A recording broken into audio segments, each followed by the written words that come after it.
Sister குஷி குஷியா இருக்கிறீங்களா? ஓம் சாந்தி brother. குஷி குஷியா இருக்கிறோம். Okay sister. இன்னைக்கு வந்து ரொம்ப அற்புதமான டாபிக். உலகமே ஏங்கிட்டு இருக்கக்கூடிய, எதிர்பார்த்துட்டு இருக்கக்கூடிய ஒரு டாபிக். அதுவும் இந்தியர்கள் ரொம்ப ரொம்ப ஏங்கிட்டு இருக்கிற டாபிக்.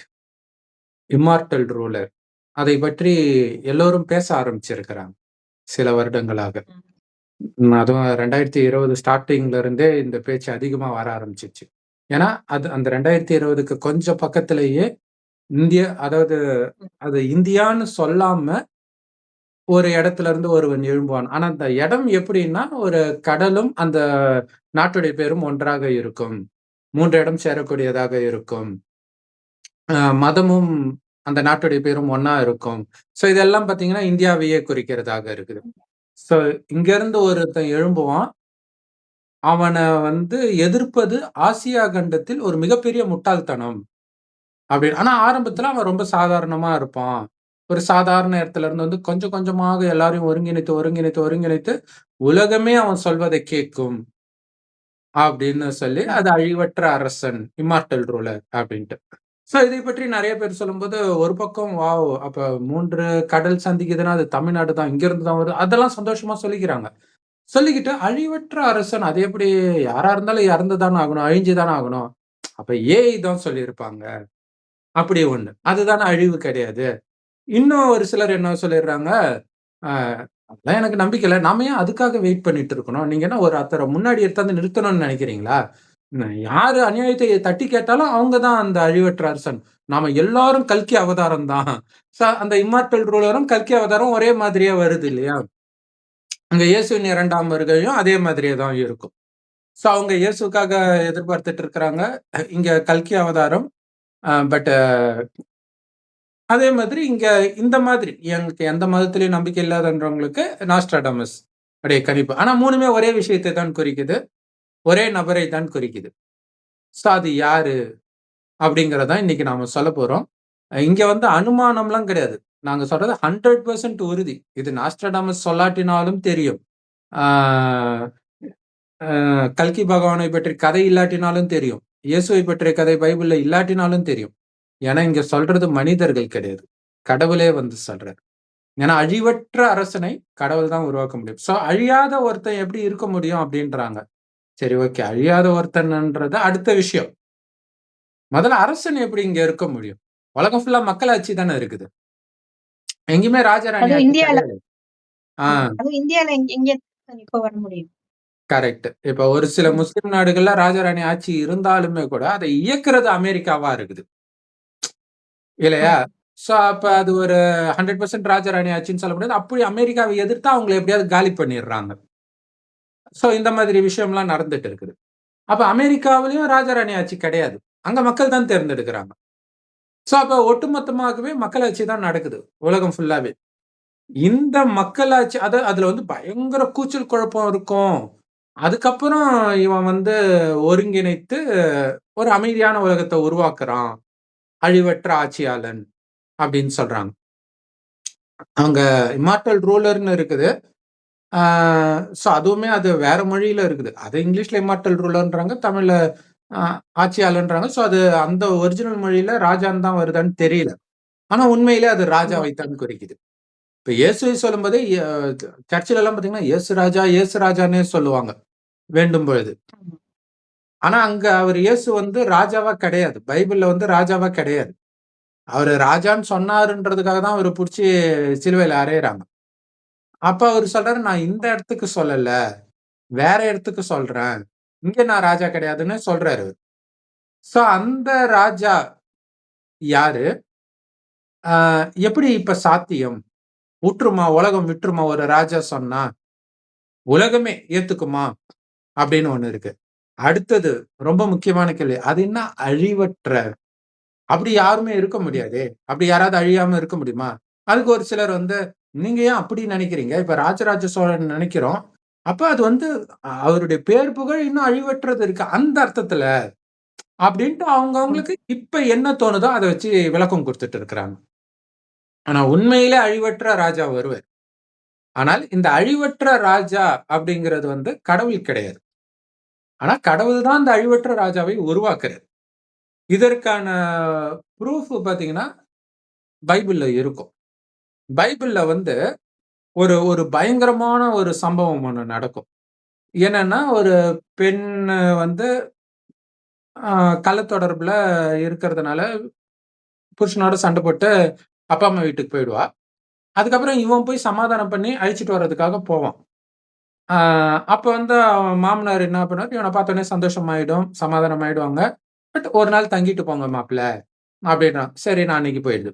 அடுத்த நாள் கிளம்புறான், டைம் ஆயிடுச்சு. இங்கேயே சந்தோஷமா இருந்துட்டு போங்க. அன்னைக்கும் போச்சு. இப்படியே 5 நாள் போயிடுச்சு. அதுக்கப்புறம் அப்பயும் சொல்றாரு, சாயங்காலம் ஆயிடுச்சு. இப்ப எதுக்கு போறீங்க? இல்ல நான் போய் தான் ஆகணுன்ட்டு மனைவிய விட்டுட்டு கிளம்புறாரு. மனைவி ஒரு வேலைக்காரன்.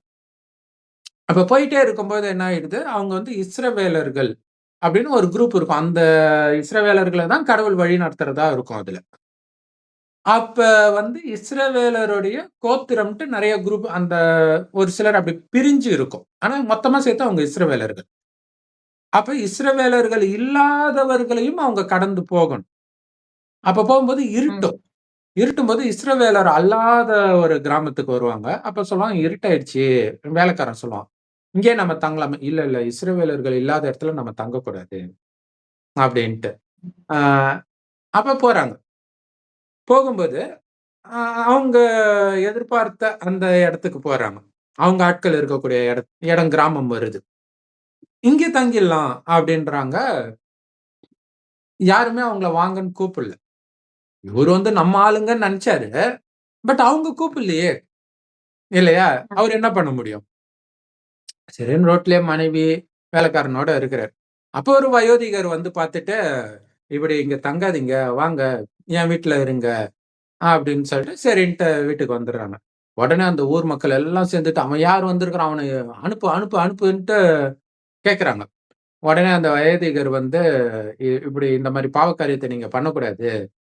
அதுக்கு பதிலாக எனக்கு வந்து புருஷனை அறியாத கன்னி பெண் இருக்கிறா. அவள நான் அனுப்புறேன். அவள என்ன வேணாலும் பண்ணிக்கோங்க" அப்படின்றான்.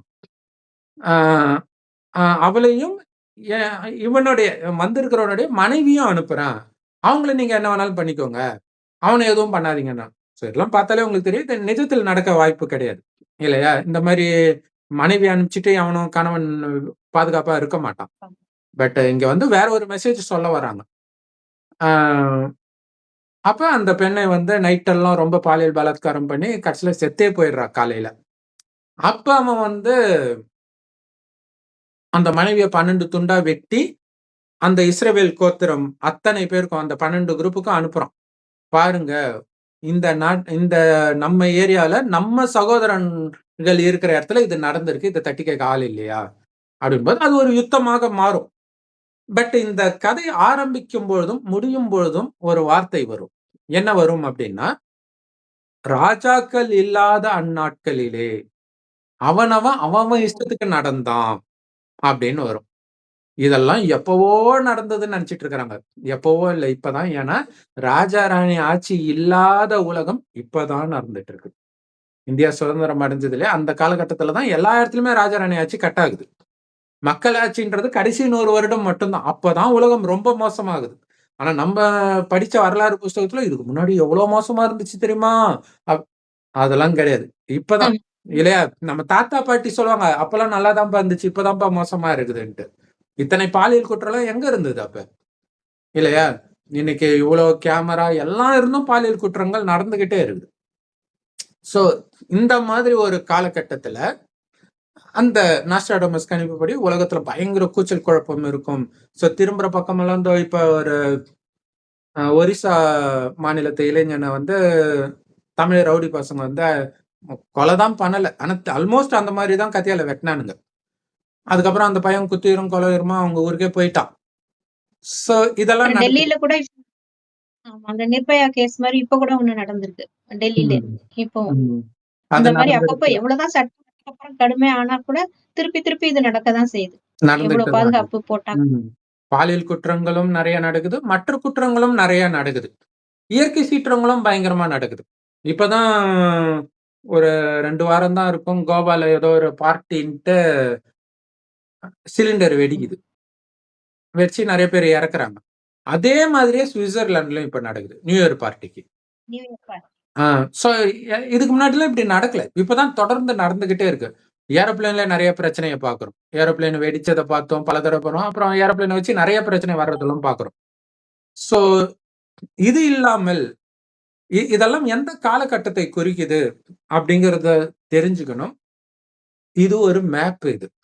அந்த மேப்ல இந்தியா இங்க இருக்கு, லண்டன் இங்க இருக்குதுன்னு சொல்லலாம். இது காலத்தின் மேப் இது. இந்த 5000 வருட காலச்சக்கரம். அதுல நாம இப்ப எங்க இருக்கிறோம்னா 5000 வருடம் முடிய போகுது. கடைசி 100 வருடத்துல இருக்கிறோம். இந்த நேரத்துல தான் இறைவன் வராரு பூமிக்கு. அவரு செம்பு நிறமான ஒளி உலகத்துல நட்சத்திரம் மாரி இருக்கிறாரு. உண்மையிலே ஆத்மாக்கள் எல்லாமே அங்க தான் இருக்கிறோம். ஆத்மானா உயிர். அது பூர்வ மத்தியில நட்சத்திரமா ஜொலிக்கிறனால தான் இங்க பட்டு வைக்கிற பழக்கம் இருக்கு. சோ நாமளும் அங்க இருந்து தான் வந்தோம். இறைவனும் அங்க இருந்து தான் வராரு. என்ன ஒரு வித்தியாசம்னா, இந்த 5000 வருட காலச்சக்கரத்தின் இறுதியில அவர் வராரு. ஆனா மனித ஆத்மாக்கள் ஆரம்பத்துல இருந்தே வந்துகிட்டு தான் இருக்கிறாங்க மேல. மேல இருந்து வந்துட்டு இருக்கிறாங்க. தாயின் கர்ப்பத்துல குழந்தையா பிறக்குறாங்க. ஆனா கடவுள் தாயின் கர்ப்பத்துல குழந்தையா பிறக்கிறது கிடையாது. அதனால தான் குரான்ல வந்து அவர் பெறுவதும் இல்லை, பெறப்படுவதும் இல்லை அப்படின்னு இருக்கும். அப்ப அவர் டைரக்ட்டா ஒரு வயோதிகர் உடலுக்குள்ள பிரவேசமாகி இந்த ஞானத்தை கொடுக்கிறார். 5000 வருட காலச்சக்கர ரகசியத்தை சொல்றாரு. இதே பாரத பூமி சொர்க்கமாக இருந்தது. முதல் 2500 வருடம். அங்க ராஜா ராணி ஆட்சி தான் இருந்தது. அதத்தான் கடவுள் உருவாக்குனார். இப்படியே தொடர்ந்து இது வந்து சுயநலமற்ற ராஜராணி ஆட்சி. எந்த விதமான துக்கமும் இருக்காது முதல் 2500 வருடத்துக்கு. அதுதான் பைபிள் குரான்ல கூட சிங்கமும் பசுவும் ஒண்ணா தண்ணி குடிச்சதுன்னு இருக்கும். சிங்கம் கூட தாவரத்தை தான் சாப்பிடும். அப்ப மனிதர்கள் எப்படி இருந்திருப்பாங்க? அவ்வளவு அன்பாக எல்லா ஜீவராசிகளும் ஒன்றோடு ஒன்று அன்பா இருக்கும். சிங்கமும் பசுவும் அன்பா இருக்கும். இல்லையா? இப்ப அங்கொன்னு, இங்கொன்னுமா சில சமயம் அந்த நேஷனல் ஜியோகிராபிக் சேனல்ல அந்த மாரிலாம் காட்டுறாங்க. ஒரு புலி வந்து மான காப்பாத்திக்கிட்டே இருந்ததுன்னு ஒரு தடவ காட்டுனாங்க. ஒரு இருக்கும். அதுவே 10 வருஷம் இருக்கும். சோ அப்படி அந்த குணம் இப்ப வெளிப்படுது ஸ்லைட்டா. ஏன்னா, கலியுகம் அழிந்து மீண்டும் சத்தியுகம் வரப்போகுது. அப்ப அந்த குணம் வந்தாகணும் இல்லையா? ஆனால் இன்னைக்கு மனிதர்கள் காமம், கோபம், பற்று பேராசங்கத்துல மூழ்கி இருக்கிறாங்க. ஆனா இதே மனிதர்கள் ஆரம்பத்துல காமம்னா என்னன்னே தெரியாம இருப்பாங்க. அங்க கணவனும் மனைவியும் நமக்கு ஒரு வாரிசு வேணும்னு நினைக்கும்போது மனைவி கர்ப்பமாவாளே தவிர காமத்தினால் கிடையாது. சின்ன சலனம் கூட ஆக மாட்டாங்க. ஆனா ரொம்ப அழகா தான் இருப்பாங்க. ஆனால் அவங்களுடைய கவனம் பூர்வ மத்தியில இருக்கிற அந்த ஆத்மா தான் கண்ணு வழியா பாக்குது, வாய் வழியா பேசுது, எல்லா காரியத்தையும் செய்யுதுன்ற அந்த உணர்விலே இருப்பாங்க. அதனால காரியத்தை செய்யறவங்க கிட்ட தானே கவனம் இருக்கணும். இது வெறும் ஜடம் தான். அப்ப அந்த ஆத்மால தான் அவங்களுடைய கவனம் இருந்தது முதல் 2500 வருடம். அப்படி இருந்த உலகம் அடுத்த 2500 வருடம் நரகமாகுறதுக்கு காரணம் என்ன? கொஞ்சம் கொஞ்சமா பாவம் செய்றோம். எதனால அப்படின்னா, ஆத்மான்றத மறந்து உடம்புன்னு நெனைக்கிறோம். ஆத்மான்ற உணர்வுல இருக்கும்போது, உலகமும் அமைதியா இருக்கும். உள்ள இருந்தே அமைதியும், ஆனந்தமும் அனுபவம் ஆகிட்டே இருக்கும். ஏன்னா, ஆத்மாவுடைய உண்மையான குணம் அது. எப்ப வெளி உலக கவர்ச்சியில மயங்குறாங்களோ, அப்ப உள்ள இருந்து வந்த ஆனந்தம் கட் ஆகுது. அப்ப வெளியில ஆனந்தத்தை தேடி புலனின்பத்துக்கு மயங்குறாங்க. ஆனா, அது எல்லாமே சிற்றின்பம். தற்காலிகமா இருக்கும். ஆனா, அது உடனே அவனுக்கு கிடைக்கவும் கிடைக்காது. தேடி தேடி அலைய வேண்டியது தான். கிடைச்ச பிறகு அது சந்தோஷத்தையும் குடுக்காது. அப்ப மறுபடியும் வேற எதையாவது தேடி அலையிறது.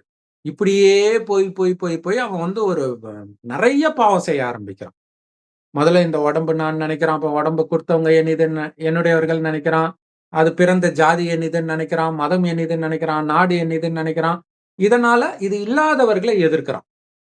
இல்லையா? இப்ப அமெரிக்காவ காப்பாத்திக்கணும்ன்றதுக்காக தான் பல நாட அவங்க அழிச்சிட்டு இருக்கிறாங்க. ரஷ்யாவ காப்பாத்திக்கணும்னு நெனைச்சு தான் உக்ரைன், ரஷ்யா போரே வந்தது. அப்ப அந்த பற்றே இந்த பிரச்சனைய கொடுக்குது. இந்த மாரி நேரத்துல தான் இறைவன் வந்து சொல்றார், கடைசி 100 வருடம், இப்ப சொர்க்கம் வரப்போகுது. அங்க ஒரே உலகம், ஒரே ராஜ்யம். இத்தனை மதங்கள், அ ராஜ்யம் இதெல்லாம் இருக்காது. பாரத பூமி மட்டும் தான் இருக்கும். அ அங்க ஒரு மொழி, ஒரு ராஜ்யம். அந்த ராஜ்யத்தை ஆட்சி செய்பவர் ஸ்ரீ நாராயணன். அதனால தான் சொர்க்கவாசல் திறப்பு விழா பெருமாள் கோயில்ல கொண்டாடுறாங்க. அப்படி யார் வேணாலும் இப்ப ஆகலாம். அவரு தான் அந்த அழிவற்ற ஆட்சியாளர். ஏன்னா இதே பாரத பூமியில தான் அது நடக்க போகுது. அப்ப பாரத பூமியில இருந்து எழும்புவான், உலகத்தையே ஆட்சி செய்வான்.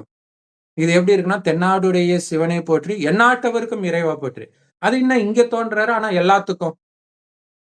ம். இல்லையா? இது ஒரு பெரிய டவுட்டா இருக்கும் எல்லாருக்கும். அத எப்படி நாங்க ஏத்துக்கிறது? முகமது நபி வந்து ஒரு நாட்டுல தோன்றினார்னா அது பிரச்சனை இல்ல. அவர் கடவுள் கிடையாது. இயேசு ஒரு நாட்டுல தோன்றார்னா அது பிரச்சனை இல்ல. அவரும் கடவுள் கிடையாது. ஆனா கடவுள் எப்படி இங்க தோன்றுவார்? அப்ப அவங்களுக்கு தெரியாதது என்னன்னா, அவங்க நினைச்சுக்கிறாங்க கடவுள்னா பறந்து விரிஞ்சு எல்லா இடத்துலயும் இருக்கிறாரு. அவர் எல்லாருக்கும் பொதுவானவர்ன்றது உண்மைதான்.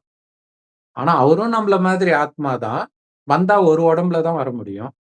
ஒரு உடம்புனா அது ஏதோ ஒரு நாட்டுல இருக்கிற ஒருத்தருடைய உடம்புல தானே வர முடியும். அப்ப ஏன் பாரதத்தை தேர்ந்தெடுக்கிறார்? ஏன் அந்த ஒரு குறிப்பிட்ட ஒரு உடம்ப தேர்ந்தெடுக்கிறார்? காரணம் இருக்குது ஆனா. சும்மா ரேண்டமாவும் பண்ணல. ஏன்னா, பாரத பூமி சொர்க்கமா இருந்ததுன்னு அமெரிக்கால போய் சொன்னா டென்ஷன் ஆயிட மாட்டான்? இல்லையா? பாரதத்துல வந்து சொன்னா தானே. அப்புறம் சொர்க்கத்துல அவரு நாராயணனா இருக்கிறாருன்னு கடவுள் என் உடம்புல வந்து சொன்னா எனக்கு டென்ஷன் ஆகாது. இல்லையா? அப்ப யாரு நாராயணனா இருந்தாரோ அவங்க உடம்புல தான் வந்து சொல்லணும். இப்ப நாராயணனா இருந்தவருடைய கடைசி ஜென்மத்துல சிவபெருமான் வரார். அந்த கடவுள் வேற யாரும் இல்ல. யாரை இந்துக்கள் சிவன்னு, முஸ்லிம்கள் அல்லான்னு, கிறிஸ்தவர்கள் பரமபிதான்றாங்களோ அவர்தான். அந்த கடவுள் ஒருத்தர் தான். அவருக்கு மனித உடல் கிடையாது. அதனால தான் லிங்க ரூபத்துல பூஜை பண்றோம். மத்த எல்லாருக்கும் மனித உடல் கொடுத்திருக்கிறோம். சோ அவரு வந்து சொல்றாரு, சொர்க்கம் வரப்போகுது. அங்க ராஜராணி ஆட்சி தான் இருக்கும். அங்க காமம், கோபம், பற்று, பேராசை, அகங்காரம்னாலே என்னன்னே தெரியாது. ஆனா இங்க எல்லாம் அதுல தான் மூழ்கி கிடக்குறாங்க. அப்ப அதிலிருந்து நீங்க வெளியில வரணும். சோ அதுக்கு தான் அடிமையா இருக்கிறாங்க மனிதர்கள் இந்த 5 விகாரத்துக்கு. இதுதான் பைபிள்ல எகிப்துல அடிமையா இருந்துட்டாங்க. ஆனா அங்க அடிமையா இருந்ததுன்னு சொல்றது இந்த 5 விகாரத்துக்கு அடிமையா இருக்குது. எல்லாருமே தான். அப்ப அது என்ன ஒரு குறிப்பிட்ட கூட்டத்த மட்டும் கடவுள் தேர்ந்தெடுக்கிறார் அப்படின்னு ஒரு கேள்வி வரும். நான் நாஸ்திகனா இருக்கும்போது எனக்கு தோணும். அது என்ன அப்ப ஆண்டவர்களுக்கு மட்டும் அவர் சப்போர்ட்டா? அப்ப மத்தவங்களுக்கு கடவுள் இல்லையா? அ அங்க இஸ்ரவேலர்களுக்கு மட்டும் சப்போர்ட்டா? மத்தவங்கலாம் கடவுள் இல்லையா? இஸ்ரவேலர்களின் தேவன்னே வரும். டென்ஷன் ஆகும் நமக்கு. என்ன இது நம்புற மாரியே இல்லையேன்ட்டு. ஆனா இங்க ஞானம் எடுத்த பிறகு தான் தெரியுது. ஏன்னா கடவுள் ஒரு வயோதிகர் உடல்ல வந்து இந்த ஞானத்த குடுக்குறாரு. அவருக்கு பிரம்மான்னு பேர் வைக்கிறார். இந்த பிரம்மாவுடைய முதல் பிறவில அவர் கிருஷ்ணர். கடைசி பிறவில சிவன் வந்த பிறகு அவருக்கு பிரம்மான்னு பேர் வைக்கிறார். இந்த ஞானத்த குடுக்குறார். அதுவரைக்கும் சாதாரண அப்ப இந்த கிருஷ்ணர் அல்லது விஷ்ணு இவருடைய கடைசி ஜென்மம் தான் பிரம்மான்றது தான் அங்க விஷ்ணு படுத்துட்டு இருப்பார். அவர் தொப்புல இருந்து தாமரை கொடி இருக்கும். மேல பிரம்மா இருப்பார். 2ம் ஒரே ஆத்மா அப்படிங்கிறது பக்தியிலே வெளிப்பட்டு இருக்கு. ஆனா கடவுள் சொல்ற வரைக்கும் அது புரியாது நமக்கு. இல்லையா? சோ இப்ப வந்து இறைவன் சொல்றார். அது எழும்புவான். பாரதத்துல இருந்து ஒருத்தன் எழும்புவான்னு இருக்கும். அங்க பிரம்மா பாத்தீங்கன்னா, அப்படி மேல பறக்கிற மாரி தான் இருக்கும். இல்லையா? அப்படின்னா என்ன அர்த்தம்? எல்லாரும் செத்து போன மாதிரி இருக்கிறாங்க. ஏன்னா ஆத்மான்றதே மறந்துட்டாங்க. தான் யாருன்னே பொணம் தான் மறந்திருக்கும். அந்த மாரி இருக்கிறாங்க. அப்படி இருக்கிறவங்கள எழுப்புறார். "நீ தான் உலகத்தின் அதிபதியாக இருந்த." இது பைபிள்லயும் வரும். "உன்னை விண்ணுக்கும் மண்ணுக்கும் அதிபதியாக படைத்தேன்." அப்படின்னு இருக்கும். அதை இப்ப சொல்லி எழுப்புறார். அந்த தெய்வீக குணம் உனக்குள்ள வரணும். இதுதான் பைபிள்ல கடைசியில கடவுள் கல்லறையில இருந்து எழுப்புவார் அப்படின்னு இருக்கு. இப்ப கல்லறைன்றது உடம்பு தான். ஏன்னா நாம உடம்பு கிடையாது, ம். ஆத்மா. அப்ப இறந்தவங்கள புதைக்கிறது கல்லறைன்னா, இன்னைக்கு ஆத்மா செத்துப்போன நிலைமையில இருக்குது. தான் யாருன்றத அது மறந்து இருக்கிற உடம்புல இருக்கு. சோ அதை தான் எழுப்புறாரு. இப்ப கடவுள் என்ன சொல்றாரு? சொர்க்கத்தில் இருந்த அந்த குணம் கூட உங்களுக்குள்ள இருக்குது. ஆனா அது தூங்கிட்டு இருக்குது. அதை தட்டி எழுப்பணும் இப்ப. இதுதான் அவங்க ச ஹடயோகத்துல குண்டலினி சக்தி எழுப்புறேன் இப்படின்னு சொல்லிட்டாங்க. அப்ப அந்த தெய்வீக குணம் தூங்கிட்டு அங்க பாம்பு தூங்கிட்டு எழுப்புறதுதான். இருக்குது. எழுப்புறோம் அப்படின்றாங்க.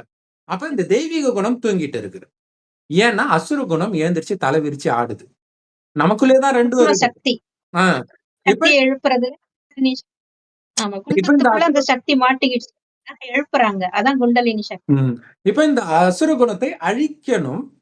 தெய்வீக குணத்தை எழுப்பணும். 2ம் ஒரே டைம்ல நடக்குது. இந்த தெய்வீக குணம் எழுந்திரிக்கிறதுக்கும் சக்தி இல்ல. அசுர குணத்த அழிக்கிறதுக்கும் மனிதனுக்கு இப்ப சக்தி கிடையாது. இந்த சக்தியை நிரப்புறதுக்கு தான் இறைவன் சொல்றார். நீங்க அழியக்கூடிய உடம்பு கிடையாது. ஆத்மான்னு உணர்ந்து, ஆத்மாவின் தந்தை சிவ பரமாத்மாவை நினைவு செய்யுங்க. அவர் செம்பொன் நிறமான ஒளி உலகத்துல நட்சத்திரம் மாரி இருக்கார். இப்ப செவ்வானத்துல நட்சத்திரம் மாரி என்னுடைய அப்பா இருக்கார். நானும் நட்சத்திரம் மாரி தான் இருக்கேன். நானும் ஒளி, என் அப்பாவும் ஒளி. மற்ற எதுவுமே என்னது கிடையாது. இந்த உடல் உட்பட. உடலே என்னது கிடையாதுன்னா, எனக்கு ஏது அப்பா, அம்மா, கணவன், மனைவி, குழந்தை, குடும்பம், ஜாதி, மதம் எதுவும் கிடையாது. நான் சுதந்திரமான ஆத்மா. என்னுடையவர் சிவபரமாத்மா. 2 பேரும் அழிவற்றவர்கள். ஆனா நான் எனக்குள்ள இப்ப பாவம் சேர்ந்துருச்சு. உடம்புன்ற உணர்வு. அத உடைச்சுட்டு வெளில வரணும். அப்ப இறைவன நினைச்சுக்கிட்டே இருக்கணும். நினைக்க இந்த காமம், கோபம், பற்று, பேராசை, அகங்காரம் எல்லாம் போகும். இந்த ஞானத்தை பிரம்மா வாய் வழியாக இறைவன் கொடுக்கிறார். எல்லாருக்கும் தான் கொடுக்கிறார். பிரம்மாவும் கேட்கிறார், எல்லாரும் கேட்கிறாங்க. கேட்கிறவங்க எல்லாம் பிரம்மா குமாரிகள், அதான் பிரம்மாவுடைய குழந்தைகள்.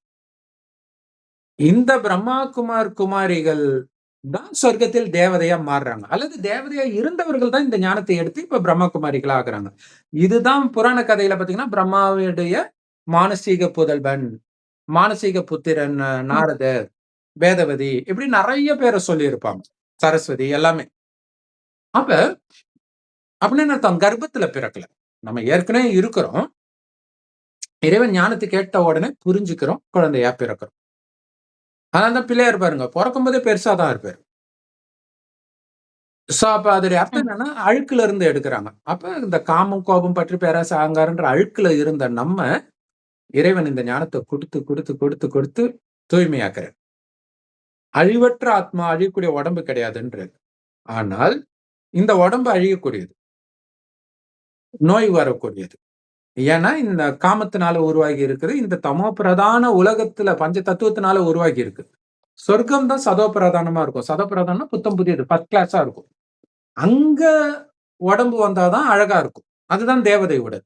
ஆனா இந்த அழுக்கான உடம்புல இருந்துட்டே அதுக்கு நம்ம தயாராகும். அதுதான் அழுக்குல இருந்து பிள்ளையார் வந்தாருன்னு சொல்றது. இப்ப தயாராகி இந்த உடலை விட்டுட்டு போய் அங்க பிறக்கும் பொழுதுதான் சொர்க்கத்தில் நமக்கு ஜென்மம் கிடைக்கும். ஆனால் இது ரெண்டுத்துக்கும் இடையில ஒரு விஷயம் நடக்கும். இன்னைக்கு உலகம் ஃபுல்லா மக்களாட்சி, சொர்க்கத்துல ராஜராணி ஆட்சி நடக்கும். ஆனால் நான் முதல்ல இந்த பைபிள் கதை சொன்னேன் இல்லையா, ராஜாக்கள் இல்லாத அந்நாளிலே அவன் இஷ்டத்துக்கு இருந்தான்ட்டு. இன்னைக்கு அப்படிதான் இருக்குது உலகம். இப்ப என்ன ஆகுனா, ஒரு டைமுக்கு அப்புறம் உலகத்தையே ஆட்சி செய்ய போறான் அப்படின்னு சொல்றாங்க இல்லையா, அந்த நேரத்துல உலகமாக இந்தியா மட்டும்தான் இருக்கும், மற்றதெல்லாம் அழிஞ்சிடும். அதனால்தான் ஆசியாவில் அவனை எதிர்க்க யாரும் இல்லைன்னு சொல்றதுடைய அர்த்தம் என்னன்னா, வேற கண்டம் இருக்காது, வேற எந்த கண்டமும் இருக்காது. எல்லாமே இயற்கை சீற்றம். அது இல்லாம உலக யுத்தம், அது முடிஞ்சோடனே இயற்கை சீற்றம் வரும், ஃபுல்லா காலி ஆயிடும். காலியான பிறகு இங்க இனப்போர் நடக்கும், உள்ளுக்குள்ள குழப்பம் நடக்கும். இன்னைக்கு பங்களாதேஷ்ல நடக்கிறதுல சும்மா ட்ரைலர், அன்னைக்கு பாகிஸ்தான் பிரிவினை அப்ப நடந்ததெல்லாம் ட்ரைலர். பாரதத்துல போக போக நடக்கும், பயங்கரமா நடக்கும். ஒரு கண்ட்ரோல் பண்ண முடியாத நிலை வரும். அப்ப மிலிட்டரி ஆட்சி வந்துடும். இன்னைக்கு பங்களாதேஷ்ல என்ன நடக்குதோ அது எல்லாமே நம்ம பக்கத்து நாட்டுல தான் நடக்குது பாருங்க. எல்லாமே இங்க நடக்க போகுது, பயங்கரமா இருக்கும். அப்ப கடவுள் சொல்றாரு, அதாவது நான் என்னையா இந்து முஸ்லிம் பிரச்சனை எல்லாம் வருதுன்னு ஒதுங்கி இருக்கிறவனுக்குலாம் அந்த நேரம் வெறி வந்துடும். ஏன்னா அவன் குடும்பத்துல இருக்கிறவனை வெட்டும்போது தானே வெறி வந்துடும் இல்ல. ஜாதி மதம் வேண்டான்னு சொல்றவனுங்களே என்ன சொல்றானுங்க, உனக்கு ஒரு பிரச்சனைனா நீ தான் எதிர்க்கணும் தைரியமா. அதான் ஜாதி மத பிரச்சனை. எதிர்க்கிறதான் ஜாதி மத பிரச்சனை. எதிர்த்ததுனாலதான் பிரச்சனை. அவங்களுக்கு தெரிய மாட்டேங்குது இந்த வன்முறை தான் அங்க போய் விடுதுன்ட்டு. அப்படி போய் வந்துடும். இந்த ஹேராம் படத்துல கூட அழகா கமல் காட்டியிருப்பார். இப்படிதான் வரும் அங்கேயுமே, இதெல்லாம் நடக்கும். அப்ப யார் அமைதியா இருக்க முடியும்? யாருமே என்னுடையவர்கள் இல்ல, இந்த உடம்பே என்னது இல்லன்னு இருந்தாதான் இருக்க முடியும். அதுதான் விலகி இருக்கணும். அதே நேரத்துல அன்பா இருக்கணும். ஆனா அந்த அன்பு உடம்புல இருக்கக்கூடாது. உடம்பு இருந்தா ஏன் ஜாதின்னு வந்துடும், ஏன் குடும்பம்னு வந்துடும். ஆத்மா மேல இருக்கணும், ஆத்மா மேல இருக்கணும். ஏன்னா எல்லா இந்துவா இருக்கட்டும், கிறிஸ்டினா இருக்கட்டும், முஸ்லிமா இருக்கட்டும், அமெரிக்கா இருக்கட்டும், ஆப்பிரிக்கா இருக்கட்டும், எல்லாருக்குள்ளயும் ஒரே ஆத்மா தான் இருக்கும். ஒரே மாதிரி இருக்கும். ஒரே ஆத்மா இல்ல, ஒரே மாதிரிதான் இருக்கும் ஆத்மா. அதுல எந்த வித்தியாசமும் இருக்காது. கண்ணுக்கு தெரியாத நுட்பமான ஒளிப்புள்ளி. கடவுளும் அதே மாதிரி ஒளிப்புள்ளி தான். அத்தனை ஆத்மாவுக்கும் அப்பா கடவுள் தான். பிரம்மகுமாரிகளுக்கும் மத்தவங்களுக்கும் ஒரே வித்தியாசம், அவங்களுக்கும் அவர் தான் அப்பா அப்படின்னு அவங்களுக்கு தெரியாது, நமக்கு தெரியும். நமக்கு தெரியும், அவங்களுக்கு தெரியாது. அவர் வந்துட்டாருன்னு நம்ம அடையாளம் கண்டுபிடிச்சிட்டோம், அவங்க கண்டுபிடிக்கல. அது ஒண்ணும் பண்ண முடியாது. ஏன்னா சொர்க்கத்தில் யாரு தேவதையா இருந்தார்களோ அவங்க தான் கண்டுபிடிக்கிறாங்க, அவங்க தான் சொர்க்கத்துக்கு போறாங்க. ஆனாலும் மற்றவர்களையும் காப்பாற்ற வேண்டிய கடமை கடவுள் அவருடைய குழந்தைங்களுக்கு கொடுத்துட்டாரு. இததான் அங்க இயேசுக்கு கொடுத்துட்டாருன்னு காட்டுறது. அப்ப அந்த கடைசி நேரத்துல இப்ப நம்ம பண்ற மாதிரி நிறைய பிரம்மகுமாரிகள் தனித்தனியா பண்ணுவாங்க சேவை, நிறைய பண்ணுவாங்க. இயக்கத்தின் மூலமாக பண்றது ஒரு பக்கம் நடக்கும், இது இல்லாம தனியாக நடக்கும். இன்னைக்கு ஏஐ வச்சே பண்ணுவாங்க, தெரியாது அவங்க பின்னாடி இருக்கிறாங்கன்னே தெரியாது, நிறைய நடந்துட்டு இருக்கோம். ஆனா இங்க இந்த வேலை பாருங்க, இப்ப நம்ம பேசுறத பாத்தீங்கன்னா நெகட்டிவா பார்க்குறவங்க ஹிந்துவா இருந்தாங்கன்னா, இவன் கிறிஸ்டியனுன்னுவாங்க. கிறிஸ்டியனா இருந்தா இவன் இந்து, சங்கின்னுவாங்க. ஏன்னா நம்ம எல்லாத்துடைய உதாரணமும் கொடுக்குறோம். ஆனா உண்மையிலே நம்ம என்ன பண்றோம்னா, எல்லாத்தையும் இணைக்கிறோம். பாருங்க அந்த கதையிலயும் இருக்குது, ம். இந்த கதையிலயும் இருக்குது, இணைக்கிறோம். இல்லையா? சோ இதுதான் பிரம்மகுமாரிகளுடைய கடமை. இப்ப இணைச்சுக்கிட்டே இருக்கிறோம். இதுதான் ஒன்றுபடுத்துவார்கள்னு நாஸ்டடாமஸ் சொன்னது ம். அதுதான். இதுக்கு உலகத்த வந்து இதுக்கு கையின் சிறந்த கீழ உதாரணம் ஒடுக்குவாங்க. என்னன்னா, கிறிஸ்தவர்கள் இந்து தெய்வங்கள வந்து சாத்தான்னுவாங்க, நெறைய சொல்லுவாங்க. என்னென்னமோ சொல்லுவாங்க. பிசாசுன்னுவாங்க, என்னென்னமோ சொல்லுவாங்க. அப்படி கிறிஸ்தவர்கள் மட்டுமே இருக்கிற கூட்டத்த விஜய் கூட்டுறாரு கிறிஸ்மஸுக்கு. அங்க பிரம்மகுமாரிக்கு முக்கியத்துவம் இடம் கொடுக்கிறாரு. அவருக்கு பக்கத்திலேயே. எவ்வளவு பெரிய விஷயம் அது. இல்லையா? அது எப்படி சாத்தியமாச்சு? ஏன்னா, இங்க வந்து ஆத்மாவை பார்க்கிறோம், பரமாத்மாவ பார்க்கிறோம். அவர தான் பரமபிதான்றோம். இங்க நாம அப்பான்னு சொல்றோம். அவ்வளவுதான். அப்பாவ பேர் சொல்லிலாம் கூப்பிட மாட்டோம். இல்லையா? அப்பான்னு சொல்றோம். சோ இந்த மாதிரி நெறைய வொர்க் நடக்கும். சோ கடைசியில என்ன ஆகும்னா, இந்த பிரச்சனை, அந்த பிரச்சனை, மக்களாட்சி மேலலாம் புடிக்காம போய் வெறுப்பு வந்து இன்னைக்கு பங்களாதேஷ்ல என்ன நடக்குதோ, அதே மாரியே நடக்கும். அப்ப எல்லாரும் மதிக்கிறவங்க யார்? அவங்ககிட்ட குடுத்தா நாங்க ஏத்துக்கிறோம். இப்ப அங்க அதே மாரி பங்களாதேஷ்ல யூனுஸ்ன்றவர்ட்ட குடுத்தாங்க. அதுக்கப்புறம் இன்னுமே மோசமா தான் ஆகுது. இல்லையா?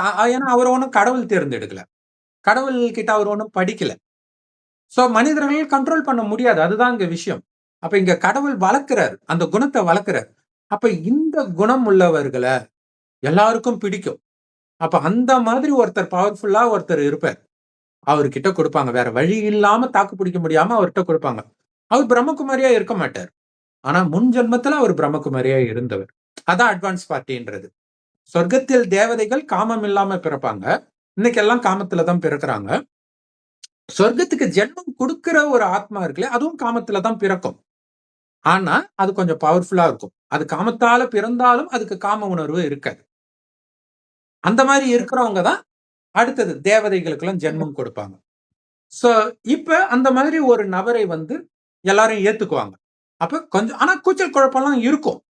கொஞ்சம் கொஞ்சமாக அது அமைதி ஆகிக்கிட்டே வரும். அமைதி ஆகிட்டே இருக்கும். ஒரு டைம்க்கு அப்புறம் மத்தது எல்லாமே அழிஞ்சு போயிடுச்சு. ஆட்சிய யாரு இவங்களுக்கு தற்காலிகமாக குடுத்தாங்களோ, அவங்களும் அழிஞ்சு போயிடுவாங்க. திருப்பி வாங்குறதுக்கு அவங்க இருக்க மாட்டாங்க.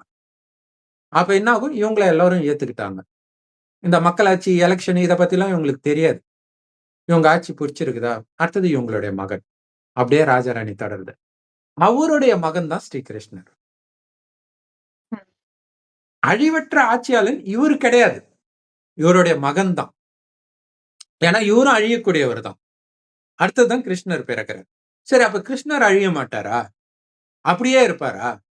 நாம இன்னைக்கு மரணம்னு சொல்றது உடலை விட்டு உயிர் பிரியிறது. அது நடக்கும். கிருஷ்ணருக்கும் நடக்கும். 150 வருடம் சராசரி ஆயுள் இருக்கும். நீண்ட ஆயுள் இருக்கும் சொர்க்கத்துல. கிருஷ்ணருக்கும் இப்போ இங்க 150 என்ன வயசு ஆகுது ஒரு வரை. அப்படின்னா, அங்க எல்லோரும் ஆத்மான்ற உணர்வுல இருப்பாங்க. நான் உடம்புன்ற உணர்வுல இருக்க மாட்டாங்க. இப்ப உடம்புன்ற உணர்வுல இருக்கிறவங்க இறக்கறதுக்கு பேர் தான் மரணம். அங்க அவங்களுக்கு எப்படி ஃபீல் ஆகும்னா, அவங்களுக்கு காட்சி வேற கிடைக்கும். அடுத்தது நான் இந்த குழந்தையா பிறக்க போறேன்ட்டு. அப்ப ஆனந்தமாக எனக்கு புது ட்ரெஸ் கிடைச்சிச்சுன்னு போய் போட்டுக்குவாங்க. அதோடைய நினைவு தான் இன்ன உடம்பே வரைக்கும் இந்து மதத்துல வந்து இறந்தாங்கன்னா ஆடி பாடி கொண்டாடுறது. அது சொர்க்கத்தின் பழக்கம் அது. அது 150 வருடம் கழிச்சு தான் நடக்கும். திடீர்னுலாம் இறக்க மாட்டாங்க. இப்ப இறக்குற மாதிரிலாம். அது பேரு தான் அமரலோகம். அழிவற்ற உலகம். இது மரணலோகம். எந்த நேரமும் மரண ஓலம் தான் கேட்டுட்டு இருக்குது. இல்லையா? புத்தாண்ட கொண்டாட போயிட்டு மரண ஓலம். இப்படி நடந்துட்டு இருக்குது. சுவிட்சர்லாந்து அந்த ஆக்சிடென்ட். சோ ஆனா சொர்க்கத்துல இந்த மாதிரி விஷயமே இருக்காது. அவங்க பார்க்குற இடமெல்லாம் ஆனந்தத்தை தான் கொடுக்கும். ஆனா எல்லாத்துக்கும் மேல ஆனந்தம் உள்ள இருந்து இருக்கும். மயக்கத்தினால வராது. அவங்களே ஆனந்த சொரூபமா இருப்பாங்க. அதான் சச்சிதானந்த சொரூபம்ன்றோம் இல்லையா? சொர்க்கத்துல அத்தனை பேரும் அப்படித்தான் இருப்பாங்க. சோ அப்படி இதே பாரத பூமி மாறப்போகுது. அப்ப பாரதம் தான் உலகமாகவே இருக்கும். சோ பொன்னுலக பாரதம்னு சொல்றோம் இல்லையா? அப்படி அது பேரே தங்க யுகம். தங்க செங்கற்களால் கட்டப்பட்ட மாட மாளிகையில இருப்பாங்க. தங்கம்லாம் அவ்வளவு மலிவாக கிடைக்கும். அ மே சுரங்கங்கள்லாம் நிரம்பி இருக்குன்றாரு. அந்த இயற்கை சீற்றத்துல அப்படி உலகமே ஒரு வழி ஆகும். அப்ப எல்லா தங்கமும் ம். பாரதத்தின் பக்கம் வரும்ன்றாரு. சோ இந்த விஷயம் நடக்குது. அப்ப இன்னொரு விஷயம் என்னன்னா, கடவுளுடைய பாஷைன்னு ஒண்ணு இருக்குது. அது வந்து பிரம்மகுமாரி ஆகி அந்த ஞானத்தை கேட்க கேட்க கேட்க தான் புரியும்.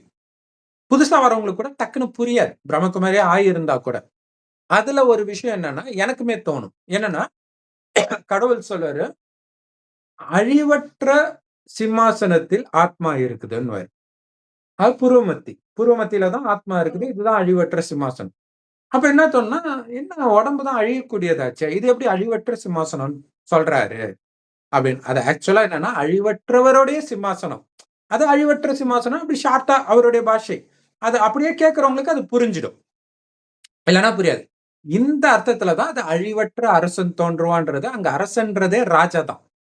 இல்லையா? உடம்புக்கு ராஜாவே ஆத்மா தான். அப்ப அந்த அழிவற்ற ஆத்மா ஏன்னா இங்க ஆத்மா. அது அந்த ஒரு ஜென்மத்தோட முடியறது கிடையாது. திரும்ப திரும்ப திரும்ப அவர் ராஜாவா தான் பிறப்பார். அந்த நாராயணன் திரும்ப திரும்ப ராஜாவா பிறப்பாரு. அது இல்லாம நெறைய ராஜாக்கள் வருவாங்க. சோ அதுதான் சொல்றது அழிவற்ற ராஜா. இன்னைக்கு ஒருத்தர் இப்ப அமெரிக்க ஜனாதிபதி இருக்காருன்னா, அவர் இறந்துட்டா மறுபடியும் ஜனாதிபதியெல்லாம் ஆக மாட்டார். அது ஒரு ஜென்மம் தான். இருக்கிற வரைக்கும் ஆடிக்குவாங்க. அதுவுமே அங்க 5 வருஷம் தான் 4 வருஷம் தான் நெனைக்கிறேன். அதிகபட்சம் மறுபடியும் இன்னொரு தடவ ஆட்சிக்கு வரலாம். அவ்வளவுதான். ஆனா, அதுல என்ன வேணாலும் ஆட்டம் ஆடலாம். அடுத்தது ஏழையாக, ஊனமானவர்களாக இப்படி பிறப்பாங்க. ஆடின ஆட்டத்துக்கு தண்டனை கிடைக்கும். ஆனா, இங்க எந்த பாவமும் செய்ய மாட்டாங்க சொர்க்கத்துல. அமைதியான ராஜ்யம்.